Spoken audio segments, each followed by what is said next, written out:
Hello mga kumarites! Welcome and welcome back to my mini vlog. Kamusta mga araw nyo? Ako ngayon palang nagvo-voice over samantalang nung February 17 pa tong a day in a life ko. Hindi ko na rin kasi talaga alam kung anong uunahin ko sa sobrang dami kong minamanage. Ang feeling pero totoo yun mga kumarites. Kinakarir ko na din kasi talaga tong pagiging content creator ko. Lalo na ngayon na nagbubunga na lahat ng effort ko. Okay, tama na ang paliwanag. Chine-check ko din muna nga pala mga gamit ni Lance bago siya pumasok sa school kasi ayaw na ayaw ni Lance na kulang-kulang yung mga gamit niya. Mahihain din kasi talaga tong panganay ko kaya nga kahit paghiram ng lapis ayaw niya. Pero mas okay na rin yun, parang ngayon na bata pa lang siya, naiisip niya na dapat prepared na muna yung mga gamit niya bago siya pumasok sa eskwelahan. Ma! Naku lagot, nakaalis na si Lance nung nabasa kung wala pala silang pasok.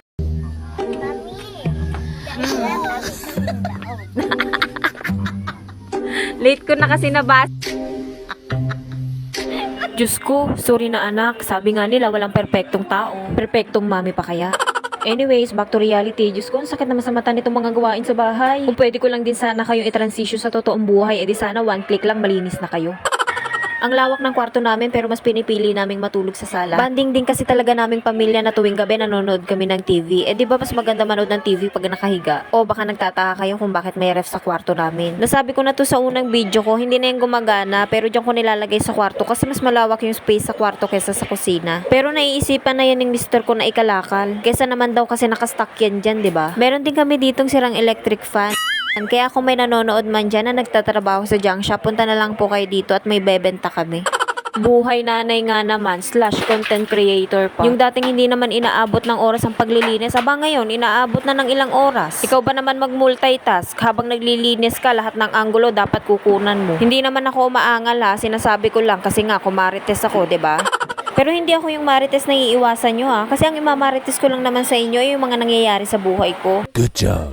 Papunta nga pala ako ng kila Manay Jane kasi bala kong maghugas at makikisaksak muna ako sa kanila ng host. Dalawa host namin, yung isa para sa CR at yung isa naman para sa lababo. Thank you nga pala sa mga nagko-compliment sa akin na ang gaganda daw ng mga bidyong ginagawa ko. Totoo ba o inuuto nyo lang ako?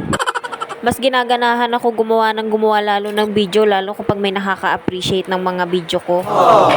Kaya sa mga kumarites ko yan na naimpluwensyahan ko para mag-vlog.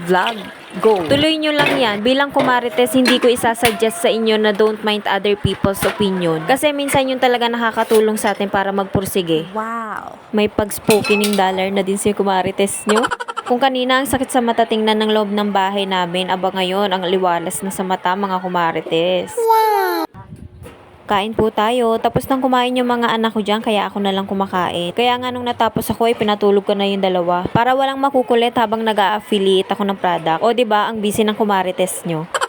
Yun lang mga kumarites. See you in my next mini vlog.